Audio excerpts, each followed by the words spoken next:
Salam sejahtera Malaysia, terima kasih kerana menonton video-video dalam channel ini. Sebelum kita mula, jangan lupa untuk tekan tombol subscribe, share, like dan komen. Let's go! Salam sejahtera dan salam perpaduan kepada seluruh rakyat Malaysia. Berita panas malam ini bertajuk UMNO tidak serius mengenai pengampunan buat Najib. Berita penuh. Peguam Zaid Ibrahim tampil membidas UMNO kerana gagal meyakinkan orang ramai mengapa bekas Perdana Menteri Najib Razak layak mendapat pengampunan. Mereka tidak membuat sebarang usaha serius untuk mencadangkan pengampunan itu. Tiada perincian dikemukakan mengenai mengapa pengampunan itu wajar dan sesuai, serta apakah isu yang perlu diambil kira untuk pengampunan. Tiada apa-apa. Mereka cuma berjanji dengan ahli mereka akan melakukan segala-galanya untuk Najib. Sebab itu, UMNO tidak akan berjaya dalam pilihan raya akan datang. Ahli akan tanya apakah janji yang akan UMNO berikan kali ini yang mereka akan tunaikan, kata Zaid yang merupakan ahli UMNO dan pernah berkhidmat sebagai peguam Najib. Zaid berkata tindakan pemimpin utama UMNO adalah hanya dengan membuat petisyen kepada Yang di-Pertuan Agong, tetapi alasan petisyen itu tidak pernah didedahkan.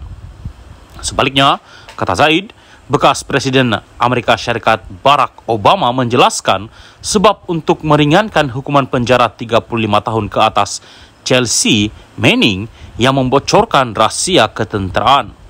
Bekas Presiden AS Gerald Ford mengampuni Richard Nixon kerana dia mahukan perdamaian nasional. Dia menerima Kongres adalah betul untuk mendakwa Nixon tetapi merasakan pengampunan perlu. Bekas Presiden Afrika Selatan Nelson Mandela dan FW de Klerk memberikan pengampunan kepada mereka yang melakukan jenayah semasa apartheid untuk pembinaan semula negara, caip Zaid di akaun Twitternya. Zaid menyentuh soal proses pengampunan itu ketika pendedahan bahawa siasatan Suruhanjaya Pencegahan Rasuah Malaysia mendapati tiada kesalahan terhadap Hakim Mahkamah Tinggi Muhammad Nazlan Muhammad Ghazali yang menjatuhkan hukuman penjara 12 tahun dan denda RM210 juta ke atas Najib. Perkara itu didedahkan kepada Dewan Negara semalam oleh Perdana Menteri Anwar Ibrahim sebagai menjawab soalan Senator PH Kesavadas Atuna Nair. Semasa peringkat rayuan, peguam pembelaan Najib telah banyak bergantung kepada cadangan supaya Nazlan tidak mendengar kes itu kerana dia didakwa mempunyai konflik kepentingan.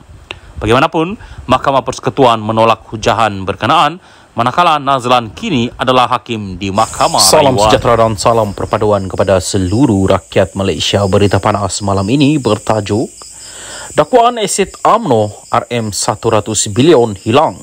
Tun M, dua bekas menteri digesa beri penjelasan. Berita penuh. Veteran UMNO menggesa Tun Dr. Mahathir Mohamad bersama dua bekas menteri keuangan memberi penjelasan berkaitan dakwaan kehilangan aset UMNO dikatakan bernilai RM100 bilion. Penjelasan bekas Perdana Menteri yang juga bekas Presiden UMNO itu bersama Tun Daim Zainuddin yang juga bekas Bendahari Parti selain Tan Sri Nor Mohamed Yaakob menurut veteran UMNO perlu kerana rakyat khususnya ahli parti itu berhak tahu cerita sebenar.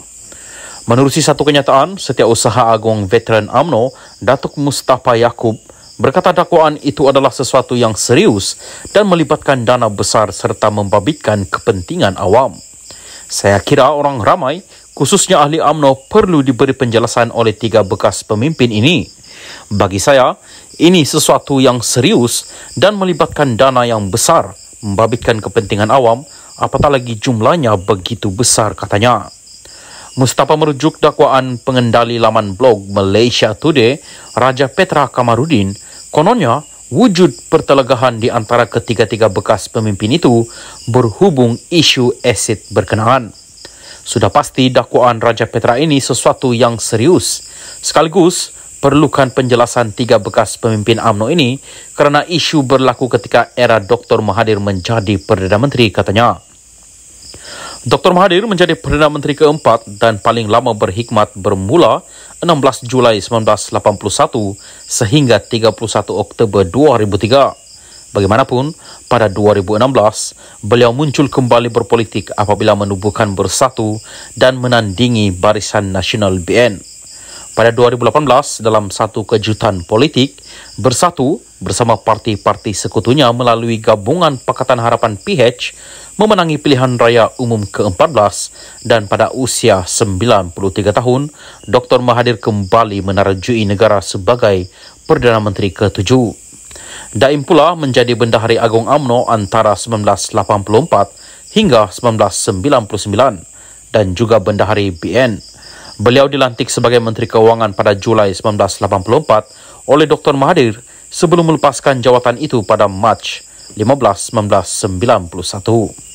Pada 1998, Daim kembali sebagai Menteri Tugas-Tugas Khas bagi menangani krisis ekonomi negara yang semakin memuncak. Pada Januari 1999, beliau dilantik semula sebagai Menteri Keuangan selepas penyandang jawatan Datuk Seri Anwar Ibrahim dipecat daripada Kabinet.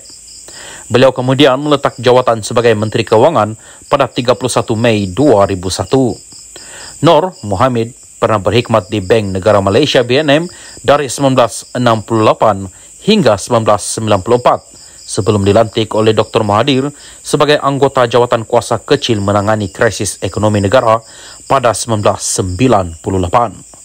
Pada Mei 15, 2000, beliau dilantik sebagai penasihat khas ekonomi kepada Perdana Menteri dan 2 tahun kemudian dilantik sebagai pengarah Khazanah Nasional sebelum menjadi senator dan dilantik menjadi Menteri Keuangan 2 dari 2004 hingga 9 April 2009.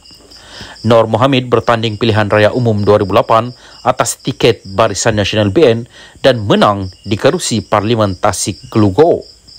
Sesulan penstrukturan semula Kabinet pada April 2009, beliau dilantik Menteri di Jabatan Perdana Menteri menerjui unit perancang ekonomi dan unit kerjasama awam dan swasta sehingga 2013.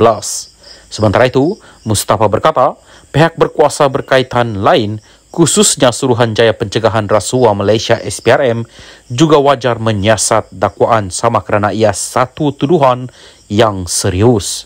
Saya kira ada baiknya jika pihak berkuasa menyiasat dakwaan ini. Jika dakwaan benar, ini bukan satu perkara biasa kerana jumlah nilai asid begitu banyak, katanya. Katanya lagi, isu asid UMNO pernah dibangkitkan ketika Datuk Seri Najib Razak menjadi Perdana Menteri dan juga Presiden UMNO, namun tiada pembongkaran lanjut dibuat. Cerita kehilangan harta UMNO ini telah menjadi rahsia umum sekian lama. Ahli UMNO ternanti-nanti untuk mendapat jawapannya.